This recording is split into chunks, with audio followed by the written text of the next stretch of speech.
Hi guys, I hope you are doing well.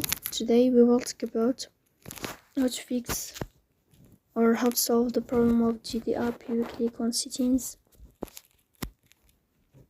In this page, you will click on apps, default apps, app settings.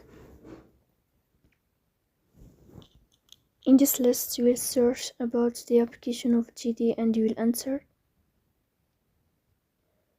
Then here in this page of app info, you will click on first stop and you will click OK.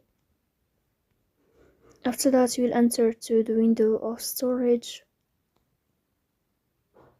Here you will click on clear cache. In the end, you will turn off your phone and you will wait a moment to restart your phone again to fix that problem. So please don't forget to support us by like and subscribe. See you next time.